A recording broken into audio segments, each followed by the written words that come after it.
Capítulo 75. En la era de las guerras revolucionarias, también existen cuarteles generales abandonados. ¿Otra vez cambian de comandante? Dios mío, ¿no es ya el quinto? En enero de 1795, hay un hombre en Niza, zona fronteriza de Francia, que suspira mirando al cielo. Su nombre es André Massena. Es un excontrabandista que navegó no solo por el Mediterráneo, sino que incluso cruzó el Atlántico hasta el continente sudamericano. Niza es su ciudad natal, y desde que comenzó la revolución ha estado sirviendo continuamente en el cuartel general de Italia. Sin embargo, mientras han cambiado 5 comandantes, ni siquiera han logrado avanzar apropiadamente, y solo pasan el tiempo aquí. Usando el escritorio como silla, arruga la orden de nombramiento del nuevo comandante. El general Augereau, su compañero que inspeccionaba la oficina del cuartel general, soltó bruscamente. ¿Qué te pasa? Al menos tú has logrado méritos, Massena. ¿Qué méritos? ¿Repeler a los enemigos que atacan es un mérito? Los méritos se consiguen ganando batallas y ocupando territorios. Bueno, como dices, este es el quinto comandante. ¿Cómo sería eso posible? Pierre Augereau, de 38 años, un año mayor que Massena, se rascó la cabeza y sonrió amargamente. La Poype, Dumerbion, Scherer, Kellermann, y ahora Bonaparte otra vez. François La Poype, Pierre Dumerbion, Joseph Scherer, François Kellermann. Todos son generales del ejército revolucionario que han pasado por el comando del frente italiano. De todos modos, ninguno de ellos fue particularmente incompetente como Carneaux de Toulon o Rossignol de Vendée. Eran bastante competentes en el mando, relativamente diligentes y lucharon con empeño. Pero solo con eso no se obtuvieron resultados. Massena también avanzó hasta Loano, justo frente a Génova, pero eso fue todo. Al final no pudieron superar la República de Génova, y ni siquiera vieron el Ducado de Saboya que estaba más allá. Permanecen en Niza sin poder atravesar la frontera costera en el extremo suroeste de los Alpes. Eso es todo lo que ha logrado el cuerpo de ejército italiano en los 5 años desde que comenzó la revolución. Ahora, el comandante vuelve a cambiar. No hay ninguna expectativa. Todos en el cuartel general se sienten igual. Justo cuando Massena iba a resoplar con desdén, un general de mediana edad entró por la puerta y se detuvo. ¿Bonaparte? ¿Viene ese oficial político? Oh, general Serurier. ¿Recién se entera? Bueno, ¿acaso no han sido todos hasta ahora oficiales políticos? Parece que eso no cambia. No es así. Bonaparte es alguien que ascendió por la política desde el principio. No. Jean-Mathieu Serurier, ahora de 53 años, un soldado que ha servido desde la Guerra de los 7 años, negó con la cabeza. Trabajaste bajo el general La Poype en Toulon, ¿verdad, Massena? ¿Has olvidado lo que hizo Bonaparte entonces? Antes, cuando La Poype era el comandante del cuerpo de ejército italiano, Massena ya estaba aquí. Es quien ha servido más tiempo en el cuerpo de ejército italiano entre los miembros de este cuartel general. En ese momento también participó en la supresión de Toulon bajo el mando de La Poype. Sabe más o menos sobre la situación en la que causó el cambio de comandante. Algo inimaginable para un soldado ortodoxo. Sin embargo, el aparentemente diligente Augereau respondió repentinamente con irreverencia. No da igual. Augereau, ¿qué quieres decir? De todos modos, si alguno de nosotros se convirtiera en comandante, podría resolver la situación, general Serurier. Augereau gritó con rostro serio. Da igual quién sea. Si puede sacarnos de esta sofocante Niza. Serurier, atónito, no pudo decir nada. El carácter y la capacidad del comandante son los asuntos más importantes en el ejército. Porque con una sola orden pueden desaparecer miles, no, decenas de miles de vidas. Entonces, si el nuevo comandante es un hombre que solo se mueve por conexiones políticas, ¿no es verdaderamente peligroso? En ese momento, el contrabandista Massena se rió a carcajadas y saltó del escritorio donde estaba sentado. Ja, ja, ja. Bien. Como siempre tan diligente, Monsieur Augereau. Preparémonos con empeño. ¿A dónde vas, Massena? No deberías pasar revista a tu división. Eso se lo delegaré a nuestro diligente Augereau. General Serurier, me retiro. Viendo a Massena salir haciendo un saludo militar juguetón, Serurier volvió a suspirar profundamente. Hace lo que quiere. ¿Cuándo viene el jefe de intendencia? Augereau se encogió de hombros mientras desplegaba la orden de nombramiento del comandante. Ya llegó. ¿Qué? ¿Cuándo? Ni siquiera nos informaron. Pasó por el cuartel general hace un momento. Dijo que iba a inspeccionar los suministros militares. Bueno, es alguien con una carrera impresionante. Veterano de la Guerra de Independencia Americana, oficial del Estado Mayor de la Guardia de Versalles, jefe de Estado Mayor de las Fuerzas de Supresión de Vendée, y jefe de Estado Mayor del Ejército de los Alpes. De repente, Serurier, que escuchaba la conversación, volvió a abrir los ojos de par en par. ¿Acaso se llama Alexandre Berthier? Oh, ¿lo conoce? Claro que lo conozco. Ese tipo tiene sospechas de haber ayudado a escapar a Madame de Polignac y a los hermanos del rey. La dama de honor Madame de Polignac, el conde de Provenza y el conde de Artois, e incluso las tías del rey Luis. Todos son altos funcionarios de la antigua Casa Real que se rumoreaba fueron ayudados a escapar por este militar llamado Berthier. Desde el punto de vista de la República, es prácticamente un traidor. ¿Una persona tan peligrosa viene a unirse al cuerpo de ejército? Sin duda lo enviaron aquí porque no sabían qué hacer con él. Ante la noticia de que tras un comandante político ahora viene un jefe de Estado Mayor también sospechoso, Augereau, soldado revolucionario, chasqueó la lengua. Increíble. ¿Y eso que dicen que viene el caballero de la princesa? Punto. ¿Qué? Espera, ¿no será ese joven que arrojó tinta en la cara de Robespierre durante el juicio de la reina? Veo que lo conoce. Dicen que se redimió con su brillante actuación en Toulon. Yo no lo vi, pero Massena debe haberlo visto. Finalmente, Serurier, el hombre de mediana edad, bajó la cabeza desesperado. Ah, esto es grave. Aunque, quizás les guste a los realistas que quedan en nuestro ejército. No es el Salvador de Vendée. Esta es la carta descartada del ejército revolucionario francés. Esta es la realidad del cuartel general de Italia.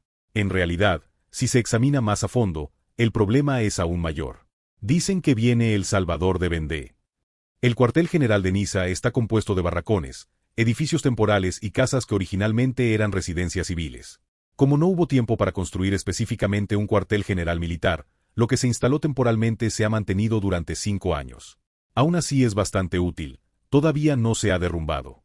Por ejemplo, es lo suficientemente resistente como para que el general de división Massena pueda tumbarse sobre el barracón y disfrutar de su ocio. Sin embargo, no hay aislamiento acústico, por lo que se pueden oír las voces de los soldados bajo el techo. No es el que nos salvó cuando casi morimos en Toulon. Ah, ¿fue así? Claro, en ese momento nos reclutaron a la fuerza. Ay, la vida militar es insoportable. Quizás debería haber muerto entonces. Bah. Después de que los soldados salieron haciendo alboroto, se hizo el silencio. Puf, menuda tontería eso de Salvador. Por fin sintiendo la tranquilidad, Massena sonrió con una brizna de hierba en la boca. Le apetece fumar un cigarrillo. Pero al empobrecido cuerpo de ejército italiano ni siquiera le llegan bien los suministros de tabaco. Aunque es invierno, hace buen tiempo. En un día así, lo mejor sería ir de casa. Me temo que no podrá ir de casa. ¿Qué? Ah, cierto, viene el comandante. Pero, ¿quién es usted? Cuando miró de reojo bajo el techo del barracón, Massena inclinó la cabeza. Baja estatura, uniforme impecable como una espada, rostro que parece firme. ¿Tendría unos 40 años? Es una cara que no ha visto antes, pero no parece intimidado al ver a Massena. Debido a su vida algo dura, la gente que lo ve por primera vez suele sentirse un poco intimidada. 45.000 hombres, 3 divisiones sin paga, y ni hablar del armamento.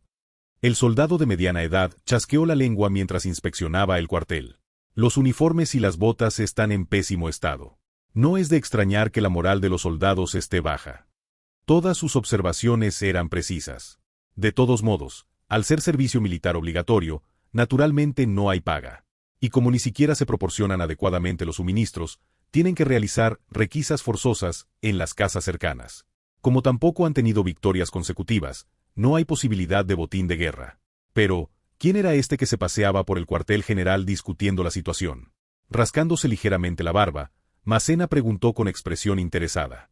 Entonces, ¿quién es usted? Ya me ha visto antes, Excelencia. ¿Yo? ¿Cuándo? No, espere. Massena chasqueó los dedos. Ah, ¿es el intendente que vino de los Alpes? Su nombre.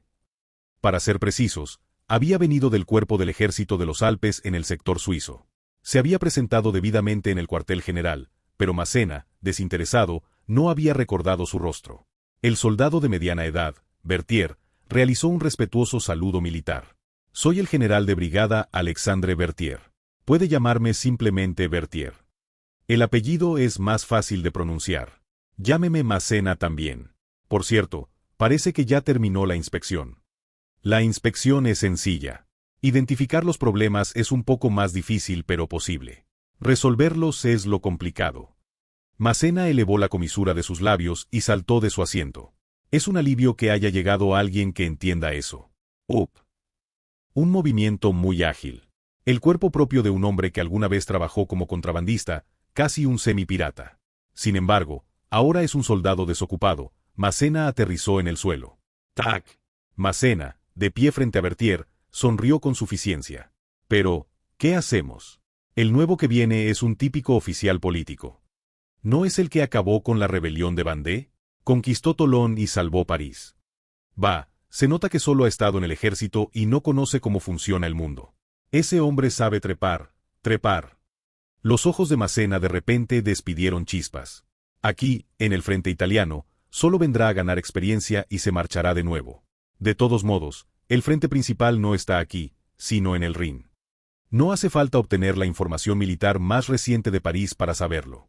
El frente principal de la Francia revolucionaria contra la coalición antifrancesa está en la región del río Rin. Todas las fuerzas principales están en el Rin. La escala es aproximadamente 10 veces mayor que la del ejército del frente italiano. Entonces Berthier, que había estado observando a Massena con calma, dijo: «Tengo entendido que el general Massena participó en Tolón». «¿Qué? Ah, sí, es cierto. Brevemente al final». ¿No vio su capacidad de mando en persona? ¿Tan malo fue? Ante la repentina pregunta incisiva de Berthier, Massena abrió mucho los ojos. «Yo estuve brevemente en Vendée. Estaba bajo el mando del fallecido duque de Biron. La Vendée que vi entonces estaba devastada. Parecía que ni en 10 años podría ser sometida». Massena decidió dejar de lado momentáneamente el desdén que había sentido hasta hace un momento. Este soldado de mediana edad no era simplemente alguien que había pasado el tiempo en el ejército.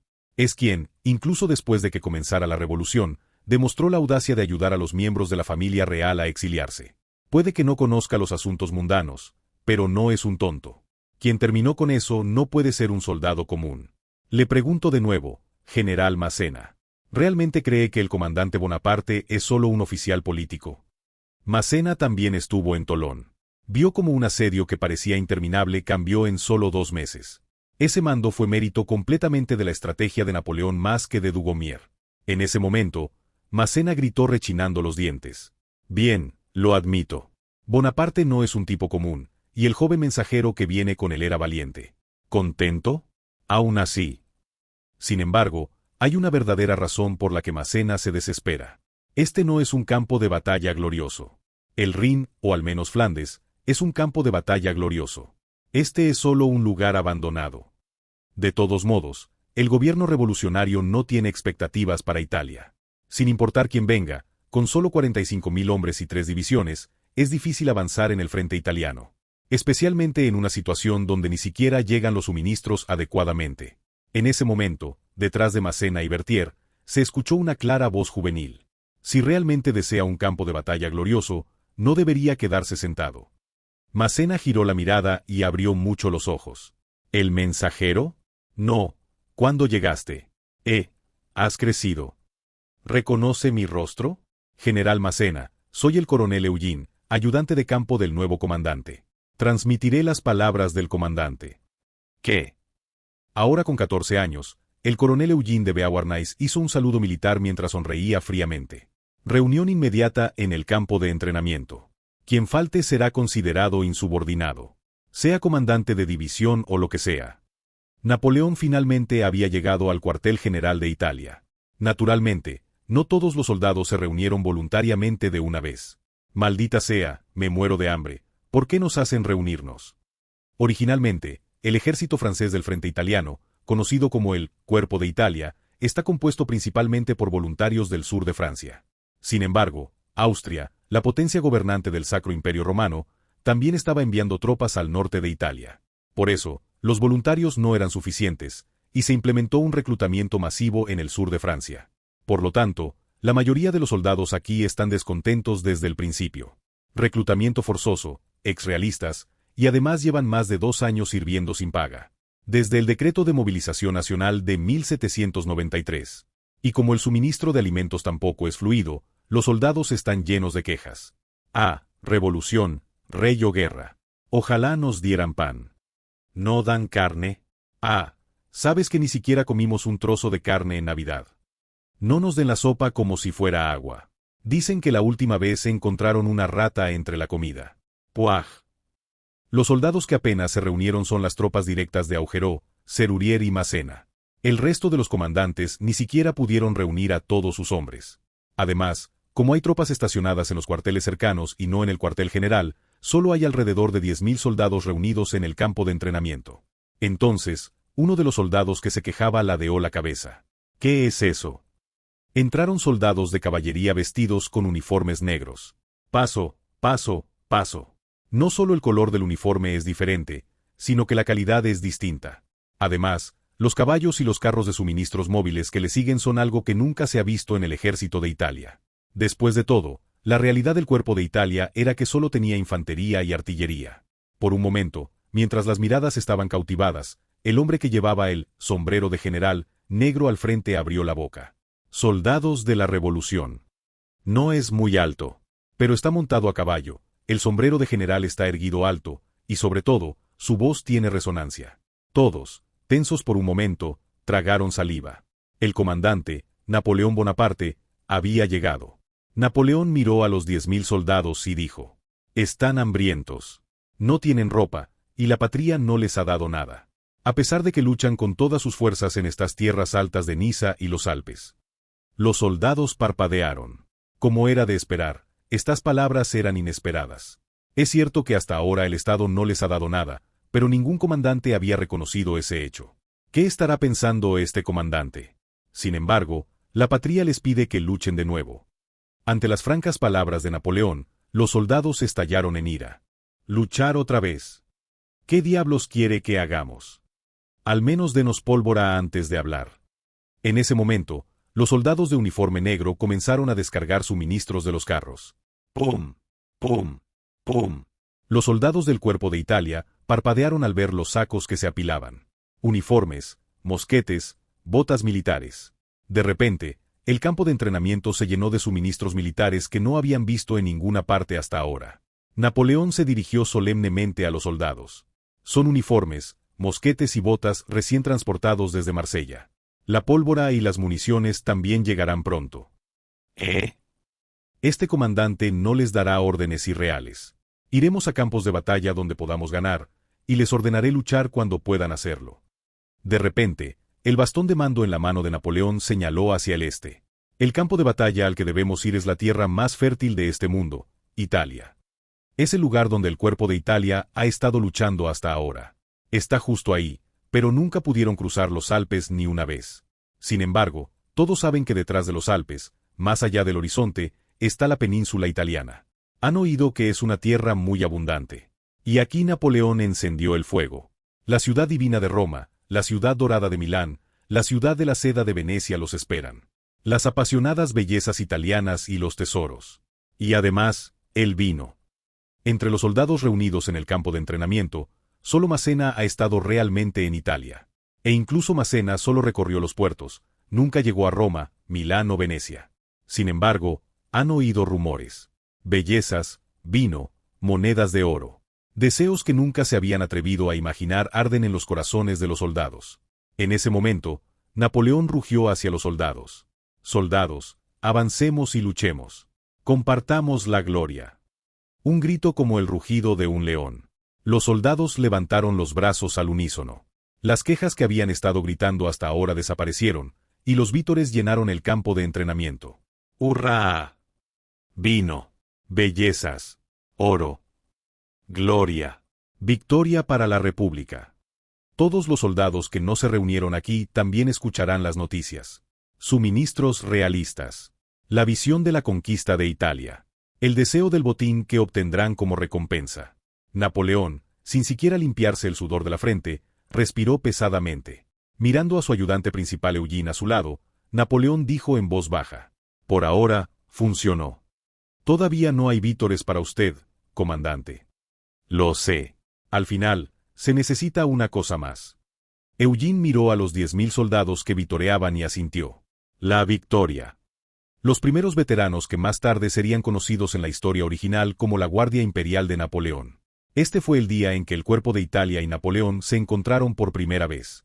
Capítulo 76. En 1795, cuando se acerca el siglo XIX, el caballo sigue siendo el medio de transporte más rápido. Arre, arre, arre. Una era sin ferrocarriles, automóviles, ni barcos de vapor. Un grupo de jinetes cabalgaba por las llanuras del sur de Francia. Al frente del grupo, un hombre de cabello negro y rizado. Galopaba a tal velocidad que recordaba a los antiguos caballeros medievales. Sin embargo, el caballo que montaba estaba echando espuma por la boca. Un joven de cabello gris que cabalgaba detrás le gritó al verlo: «No lo fuerces tanto, Joachim. Vas a matar otro caballo». El hombre del pelo rizado, Joachim, se burló y le respondió gritando: «¡Ja! Los caballos que no aguanten este ritmo deberían ser descartados, Capitán Rane. Además, no podemos simplemente traer más caballos de las granjas. Los caballos de guerra son caros. Y además, olvidaste las instrucciones del comandante Dugommier». «Ah, ya sé. Ese viejo, siempre regañando». Sin reducir la velocidad en absoluto, Joachim recitó la orden que había recibido hace 5 días. Como faltarán caballos de guerra, lleven caballos junto con la caballería. Además, durante la expedición, seremos asignados al ejército italiano. Dugommier, el comandante del ejército en la región de los Pirineos, la frontera entre Francia y España. El grupo de caballería que ahora galopaba era una unidad que Dugommier había enviado al frente italiano. Un total de 3.000 jinetes.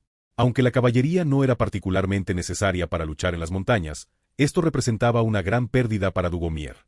Por supuesto, Joachim, el hombre que cabalgaba al frente, pensaba que Dugommier había hecho un sacrificio en un sentido diferente. HMPH, tener a un húsar excepcional como yo, qué suerte tienes, Bonaparte. Al escuchar esto, el comandante de la caballería, Rane, chasqueó la lengua. Oye, tú no eres un húsar, eres un chasseur. Un jinete ligero, no un lancero. ¿Acaso planeas cargar con una bayoneta? No me hagas reír. Cargar como el viento con una espada, montado a caballo y destrozar al enemigo. Esta es la tradición de los regimientos húsares creados por Federico el Grande. Realmente no tienes remedio. La conversación entre Joachim y Rane era simple. Era una época en la que la caballería todavía dominaba el campo de batalla como fuerza principal. La caballería se dividía en carabineros, fusileros montados, dragones, infantería montada, y chasseurs, caballería ligera. Aunque la distinción entre fusileros montados e infantería montada era ambigua, generalmente se consideraba que los fusileros y la caballería ligera eran las fuerzas principales. Sin embargo, había una rama de la caballería que no estaba incluida en estas categorías: los húsares. Una rama famosa por su caballería lancera en los países de Europa del Este, especialmente en Polonia. En una época donde las armas de fuego se habían vuelto equipo esencial para la caballería, eran unidades que cargaban valientemente con armadura ligera. Se popularizaron en Europa Occidental cuando el famoso Federico el Grande de Prusia los introdujo. Sin embargo, como no podían usar lanzas, principalmente blandían el sable, la espada de caballería. Naturalmente, el ejército revolucionario, recién formado, aún no tenía esta rama. Pero el hombre que cabalgaba agresivamente, Joachim, soñaba con ser un húsar. Mientras el comandante Rane seguía chasqueando la lengua, un ayudante que galopaba inspeccionando las tropas preguntó de repente: «Coronel Rane, ¿estará bien el cuerpo del ejército italiano? He oído que están en medio de una reorganización, sin apoyo y con un comandante sin experiencia en campañas extranjeras». Rane sonrió mientras miraba a su ayudante, con quien había trabajado en los Pirineos. «Capitán Bessieres, no se preocupe. Allí está mi amigo Augereau». Si se refiere al general Augereau, recuerdo que también fue jefe de Estado Mayor en el ejército de los Pirineos. Era un hombre estricto y diligente. Sí, al menos no llevará al ejército a una trampa enemiga. Una virtud rara en el ejército revolucionario, ¿no? Ja, ja. Rane, que había estado sonriendo mientras recordaba a su antiguo camarada, frunció el ceño. Aunque, viendo a ese tipo, me preocupa bastante. A lo lejos, se podía ver a Joachim regañando a sus subordinados. «Hey, holgazanes. ¿No pueden ir más rápido? Esta es una oportunidad perfecta para que el capitán Joachim ascienda. No podemos llegar tarde». Era el típico comandante que solo conocía la temeridad. Si por casualidad el comandante en jefe le confiara el mando cautivado por su valentía, definitivamente no querría estar en esa unidad. Rane sacudió la cabeza con un escalofrío, y Bessieres, aparentemente compartiendo el mismo pensamiento, suspiró. «Me preocupa quién podrá controlar a ese potro salvaje. ¿Podrá hacerlo el nuevo comandante? ¿Qué tipo de persona es? Yo tampoco lo he visto en persona. Aunque el comandante Dugommier siempre lo elogiaba enormemente. Dice que es un soldado que combina perspicacia, determinación y velocidad. Aunque parece estricto, es alguien que elogia mucho. Nunca lo he visto hablar mal de nadie. Cuando Bessieres respondió con cinismo, Rane negó con la cabeza con entusiasmo. No, no era un simple elogio. Si pudiera, la expresión del comandante mostraba que él mismo querría servir bajo Napoleón. Por supuesto, el general Dugommier es un soldado poco expresivo. No habría dado explicaciones detalladas. Rane simplemente lo había captado por intuición. Bessieres, quien había cabalgado junto a Rane durante 2 años, preguntó con una sonrisa incómoda. Intuición. Bueno, sí, intuición. Pero lo que he sentido nunca ha estado equivocado. Espero que esa intuición funcione bien frente al general Bonaparte. Bessieres mostraba una expresión fría de alguien que no confía nada en la intuición. Rane pensaba exactamente lo contrario. En esta época revolucionaria, cuando todo el mundo está inmerso en apuestas arriesgadas, la intuición es la única forma de sobrevivir. Además, la intuición de Rane nunca lo había traicionado. Mientras cabalgaba suavemente, Rane se dirigió hacia adelante. Sí, vamos de los Pirineos a los Alpes. Sería problemático si fuera en vano. Arre. El número total de jinetes era de 3.000. Incluyendo los caballos de reserva, 6.000 caballos en total. Los campos del sur de Francia resonaban con el sonido de los cascos. Pam, pam, pam. Los jinetes ligeros, continuando la tradición de Francia, la tierra de los caballeros, comenzaron su galope. Sin embargo, esta era el final del siglo XVIII, no era una época para que lucharan los caballeros. ¡Ah! Caballería. Sabes, yo también quería ser originalmente un jinete. Es genial, ¿no? La inspección de las unidades militares es tarea de los ayudantes. Eugene estaba recorriendo el campamento del cuerpo italiano, comparando los documentos preparados por el intendente con la realidad. Los soldados, aunque rudos, brillaban sus ojos con entusiasmo, pero todos se quedaban callados al ver quién estaba detrás de Eugene. Era porque lo acompañaban Tournet, de gran constitución, y Junot, con su melena similar a la de un león. Por supuesto, Hippolyte también los acompañaba, aunque no servía de mucho para intimidar. En cambio, Eugene tenía que escuchar el incesante parloteo de Junot. Eugene, mientras verificaba la cantidad de barriles de pólvora colocados a un lado de la unidad, miró de reojo y respondió. Bueno, todos piensan en la gloria de los antiguos caballeros. Si eres soldado, Junot. ¿Verdad? La caballería sigue siendo la protagonista del campo de batalla. Aunque la artillería dispare cañones y la infantería dispare rifles, al final la carga final la hace la caballería. ¿No lo viste en Toulon? Las batallas de fortaleza son la tendencia de esta época. Entonces Junot se relamió los labios y preguntó. ¿Así fue? Pero cuando vi a Marceau en Vendée, él hizo una carga de caballería. De hecho, Junot tenía razón. Hasta antes de la Revolución Francesa, las guerras europeas del siglo XVIII eran principalmente batallas de fortaleza. Esta situación cambió un poco durante la Guerra de los 7 Años bajo Federico el Grande, pero las batallas volvieron a centrarse en las fortalezas en esta época. Sin embargo, después de la Revolución, cuando Francia y la coalición antifrancesa entraron en guerra total, la naturaleza de la guerra comenzó a cambiar. Por ejemplo, apareció la guerra de aniquilación. Es por eso que las cargas de caballería volvieron a ganar prominencia. También es la razón por la que Napoleón solicitó caballería para los Pirineos.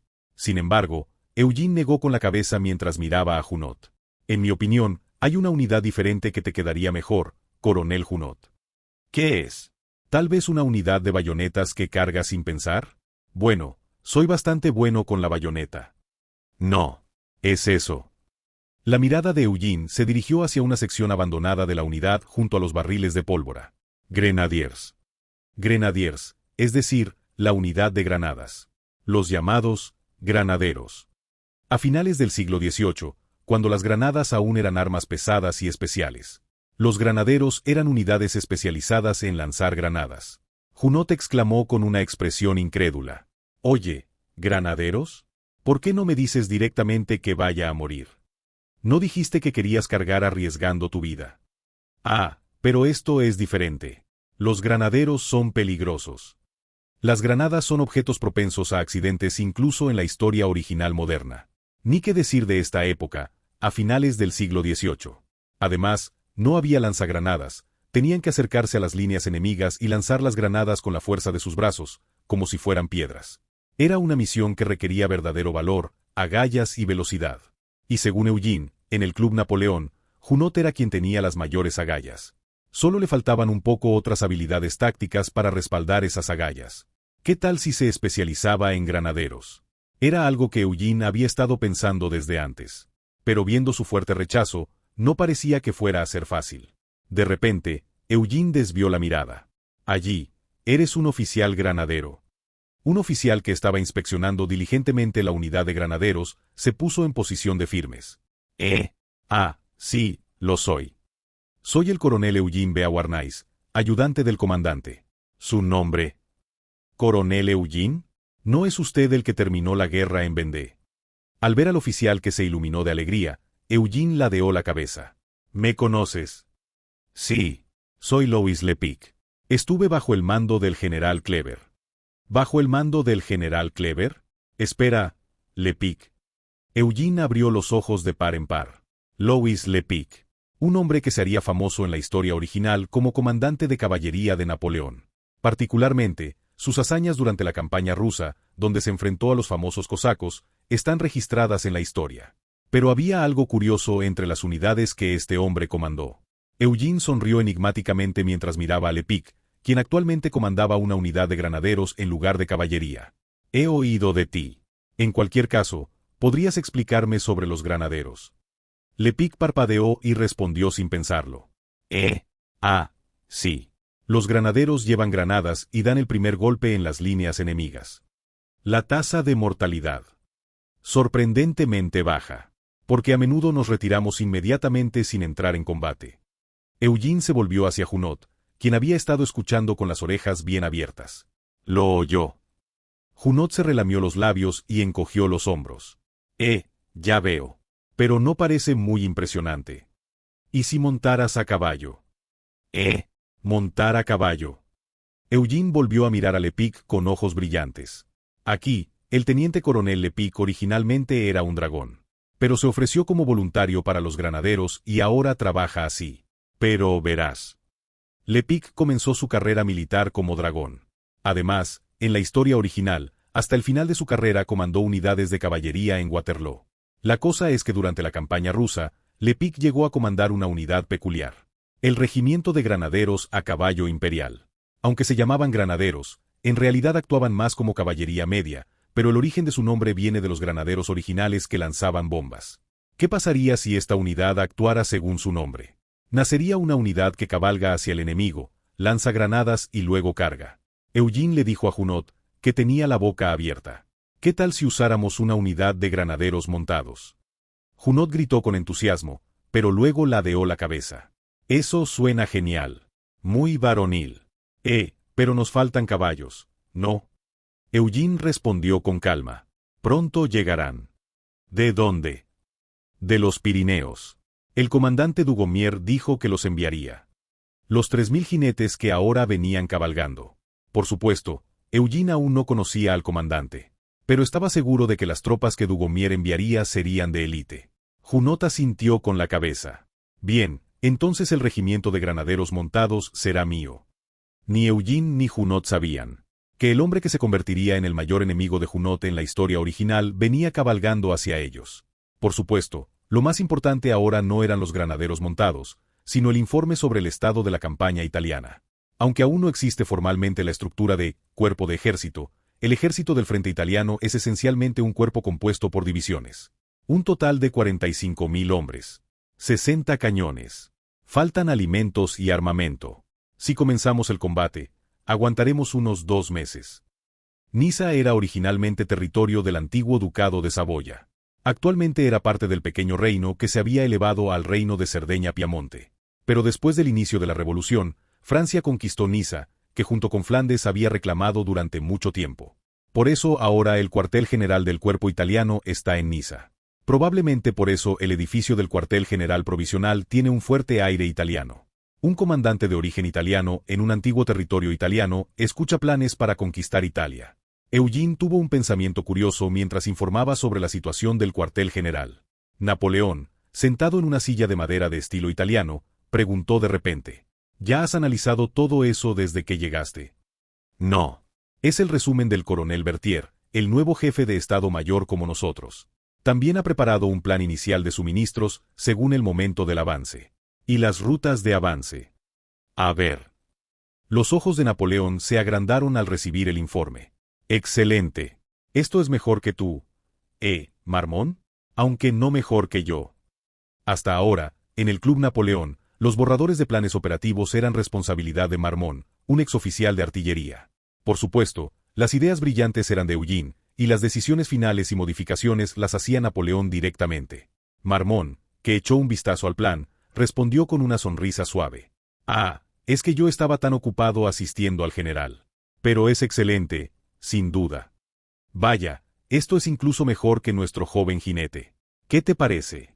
¿Podrías hacerlo, joven jinete? ¿Por qué tendría que hacer esto yo, Junot? Obviamente el comandante observa lo que hacen los oficiales de Estado Mayor, y yo soy ayudante del comandante. Viendo a Junot y Eugene discutiendo ligeramente, Napoleón negó con la cabeza. Eso no puede ser, coronel Eugene.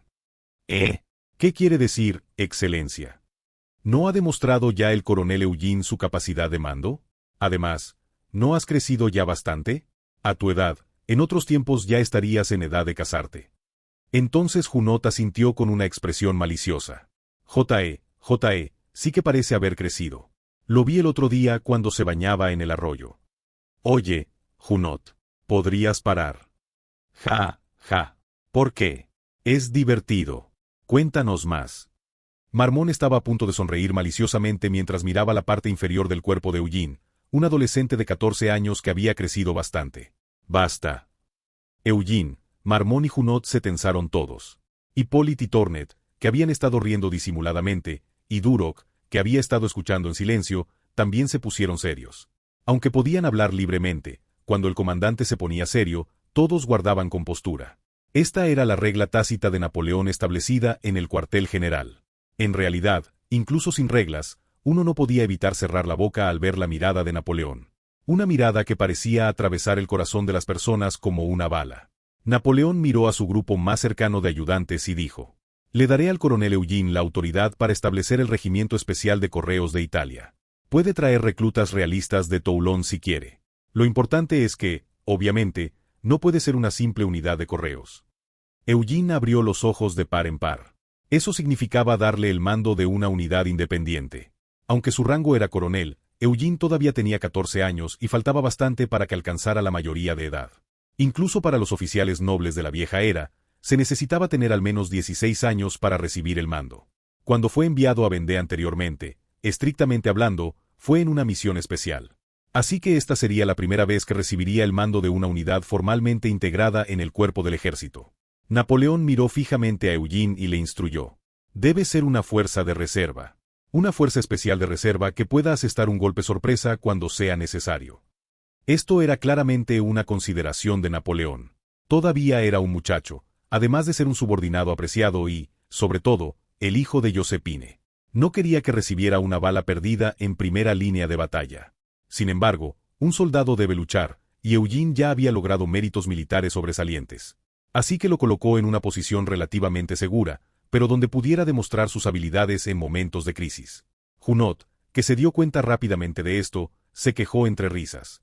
«Vaya, ¿no es esto demasiado favoritismo? En la retaguardia.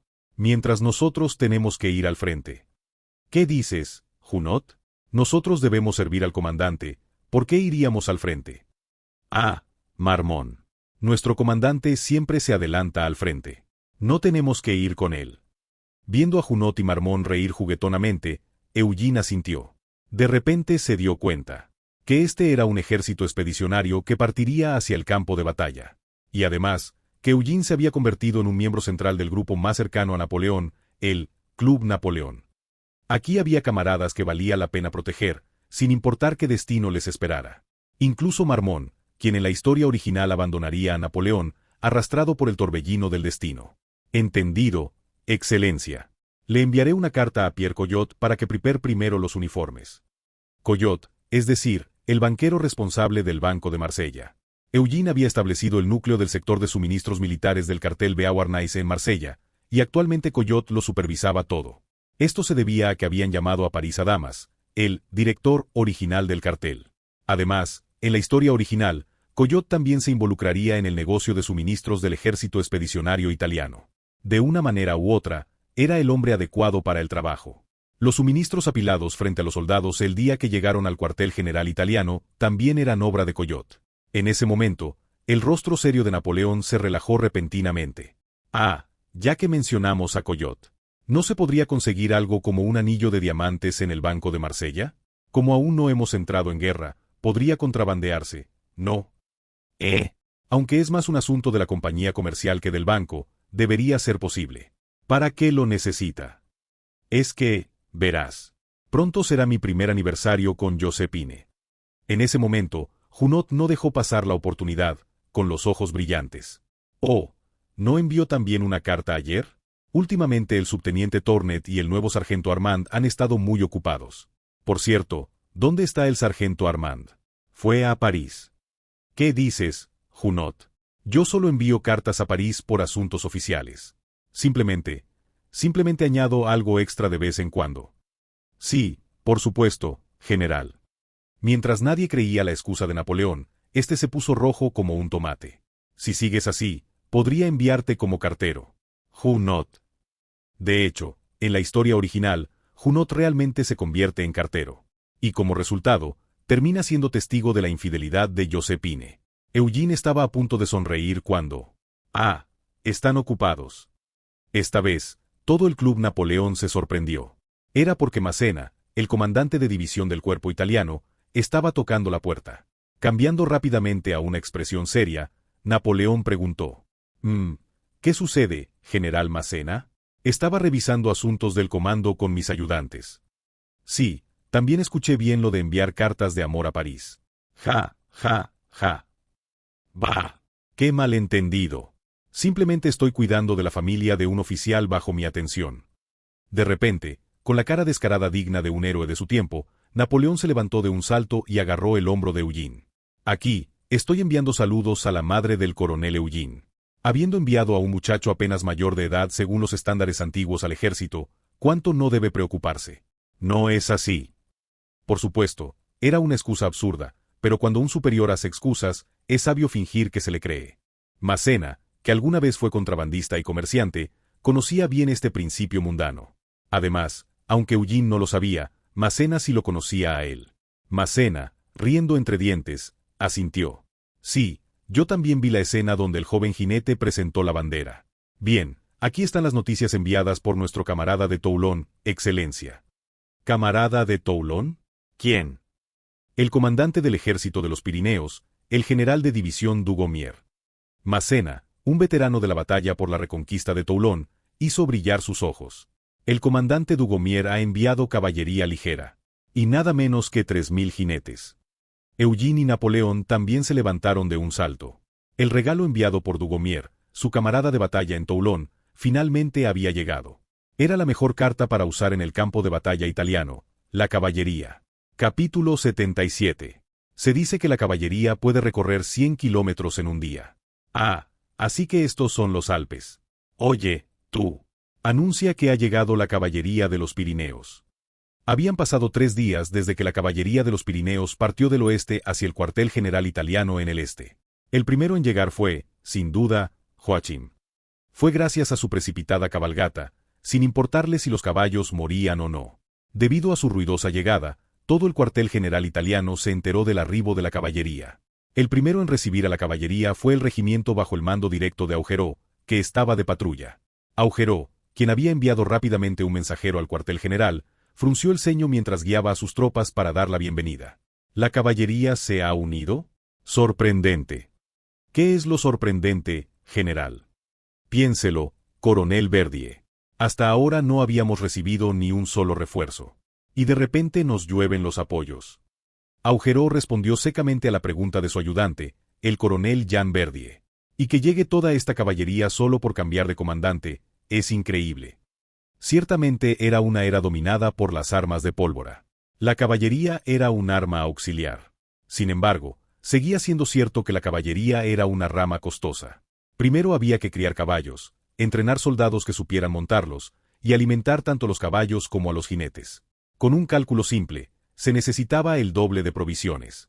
Y esta costosa caballería había llegado de repente. Era sorprendente, incluso considerando la amistad entre el comandante Dugommier y Napoleón. Verdier respondió con una sonrisa amarga. No por nada es un militar político. Hay que reconocer su habilidad, ¿no? ¿No sabe usted, general, lo estricto que es el comandante Dugommier? ¿Lucharon juntos en Toulon? Yo nunca lo he visto, así que no puedo opinar. Confíe en el juicio del comandante Dugommier. Augereau, que una vez luchó en el cuartel general de los Pirineos, frunció el ceño y respondió secamente. No sé sobre lo demás, pero debe ser excelente en asedios de fortalezas, ¿no? La batalla en los Alpes es, al fin y al cabo, un asedio de fortalezas, así que lo hará muy bien. Por supuesto, esta evaluación se basaba únicamente en sus méritos en Toulon.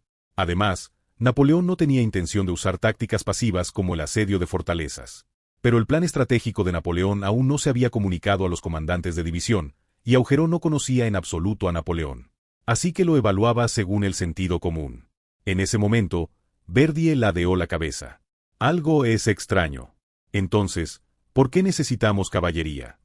Augereau también se detuvo y abrió los ojos de par en par.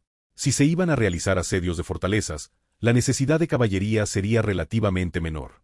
Sin embargo, hasta ahora las batallas en las que Napoleón había destacado habían utilizado principalmente artillería y fuego de infantería de línea.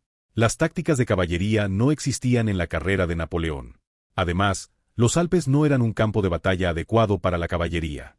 ¿Qué estaría pensando? Fue entonces cuando... ¿Son ustedes los amigos italianos? Un placer. De repente, el capitán Joachim, quien había llegado primero con la caballería, se acercó saludando con la mano junto con sus hombres. El número era de aproximadamente 100 jinetes. Parecía que el grueso de la fuerza aún no había llegado. Augereau miró de reojo a Joachim. Aunque ambos estaban a caballo, el otro parecía más alto debido a su corpulencia. ¿Quién eres, capitán de caballería? Así es.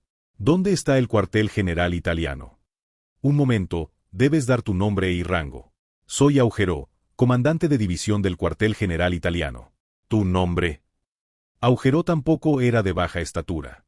De hecho, en la historia original quedó registrado que había menospreciado a Napoleón por su baja estatura. Pero Joachim no solo era alto, sino verdaderamente corpulento.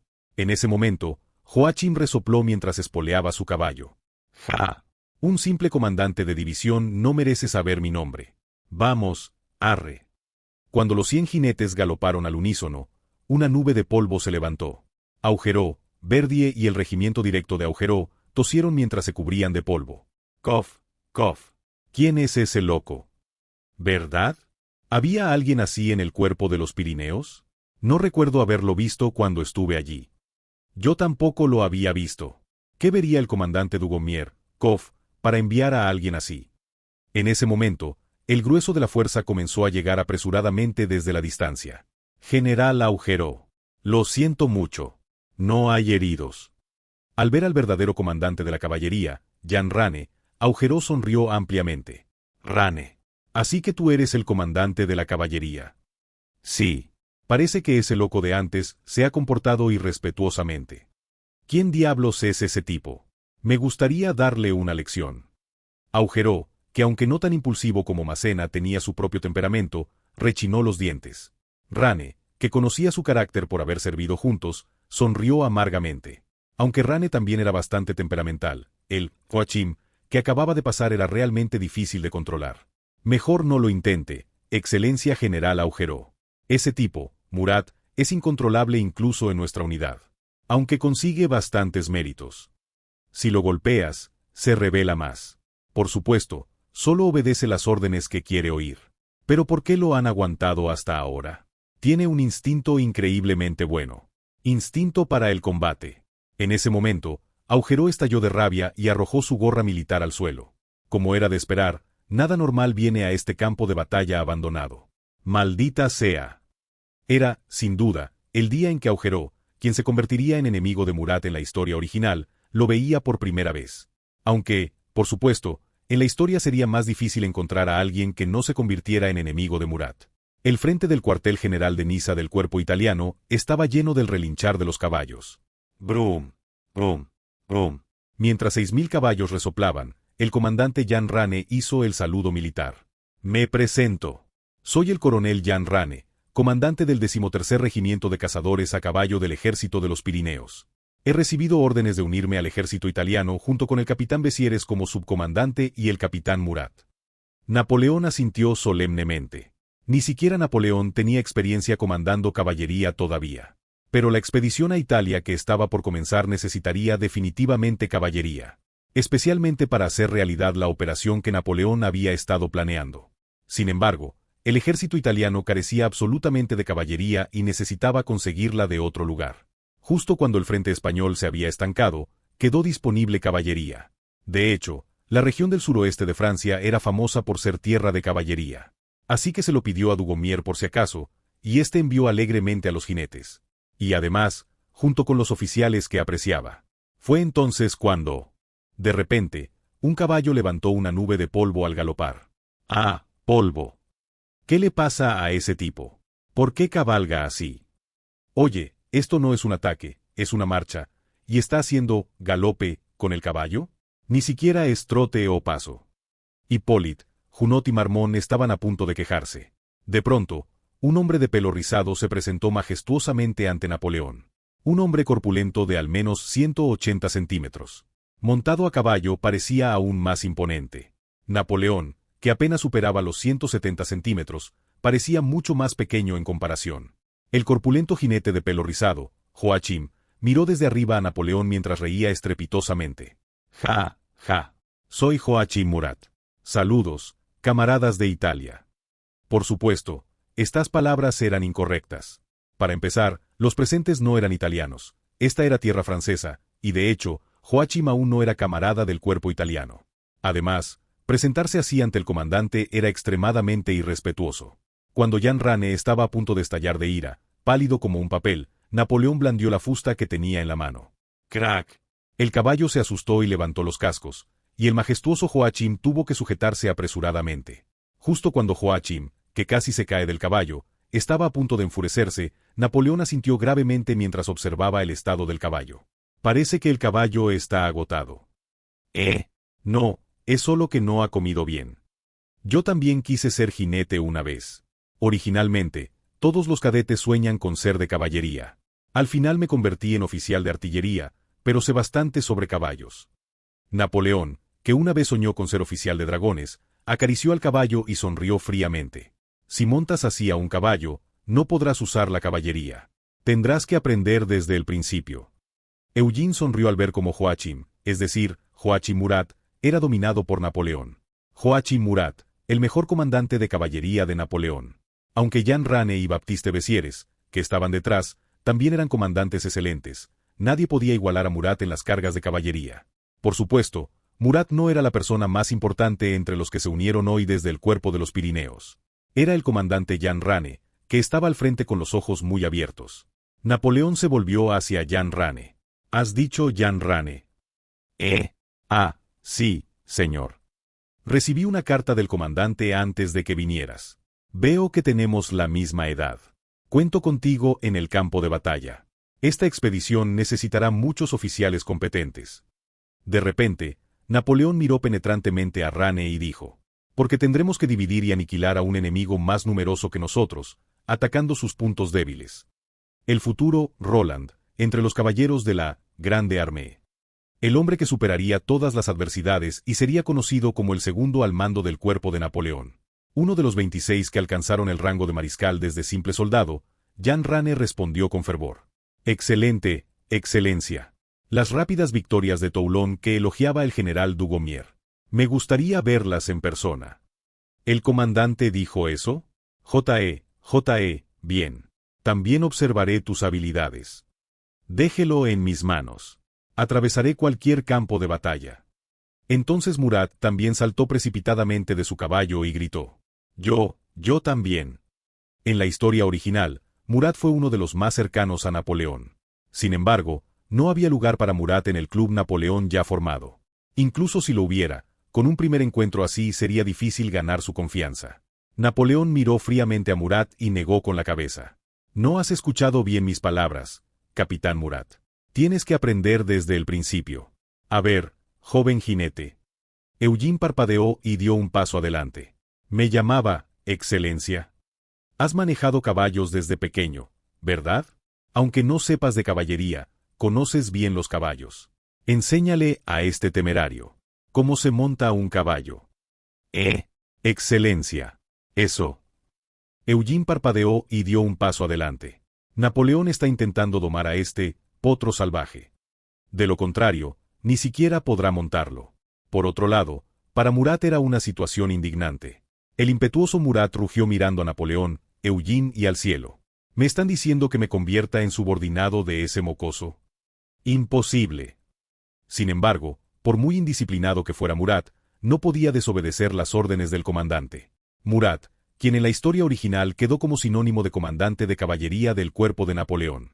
Su poder de carga era incomparable. Su instinto para el combate era excelente y una vez que captaba algo, podía atravesar instantáneamente los puntos débiles del enemigo. Sin embargo, no sabía cuidar a los caballos, obviamente desconocía la visión general de la guerra, y ni hablar de la diplomacia apropiada, incluso le faltaba lealtad. De hecho, en la historia original, terminaría siendo uno de los mariscales que traicionaron a Napoleón. Verdaderamente era como un potro salvaje. El problema era que Eugene no era un jinete lo suficientemente hábil como para domar a un potro salvaje. Excelencia, sabe que en realidad solo he montado ponis. Napoleón, mientras hojeaba unos documentos, miró de reojo a Eugene. Ah, sí. A partir de ahora montarás caballos apropiados. Ya tienes 14 años y pareces haber crecido un poco. Duermo bien. ¿Por qué no descansa bien por la noche también, Excelencia? Es bueno para la salud. Vaya, qué regañón. Ni mi madre me daba tantos consejos. Solo entonces, arrojando los documentos de operaciones que estaba revisando sobre la mesa, Napoleón esbozó una sonrisa. Lo pensaré si Josephine me lo dice después. En fin, hay algo que quieras. Normalmente Napoleón no explica sus intenciones en detalle. En Toulon, en Vendée, en París, simplemente decía lo que había que hacer. Sin embargo, Eugene siempre captaba bien las intenciones de Napoleón. Incluso sin ser el hijo de Josephine, había razones para que Napoleón lo favoreciera como ayudante. Pero Eugene, que ya debería conocer las intenciones de Napoleón, mostraba una actitud de querer rechazar. Significaba que quería algo. Eugene, mirando fijamente a Napoleón, preguntó: ¿Quiere domar al potro salvaje? Es un insolente, pero viendo su manera de montar, aunque es brusca, tiene algo extraordinario. ¿Qué cosa? Napoleón entrecerró los ojos y susurró: poder de penetración.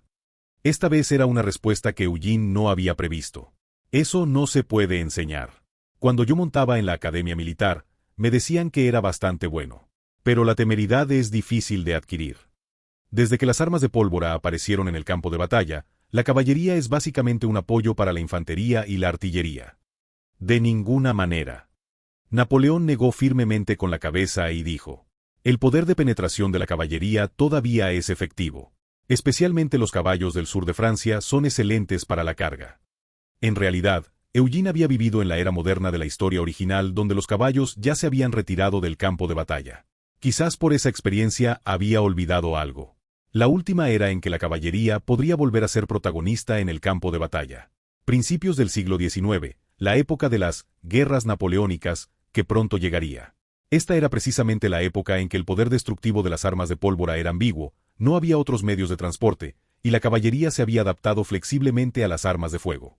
Tal vez por eso el indisciplinado, Murat, había sido tan efectivo en la historia original. Eugene asintió. De acuerdo. Pero cuando haya domado a Murat, deme a Junot. ¿Qué? De todas formas, usted no podrá usar a Junot más que como recadero. Francamente, no es especialista en artillería como Marmont, ni es alguien versátil como Duroc. De repente, Eugene miró fijamente a Napoleón y dijo: pero si dejamos a Junot solo, morirá corriendo imprudentemente en el campo de batalla. Podría ocurrir un gran accidente en la expedición a Italia en cualquier momento. Sobre el incidente donde Junot, lleno de valor, recibe un disparo en la cabeza mientras lidera una carga. Algunos académicos consideran que esta herida fue la causa de la enfermedad mental que Junot desarrollaría más tarde en la historia original. Junot fue el primer camarada que Eugene conoció en Toulon. Naturalmente, no quería dejarlo fracasar miserablemente.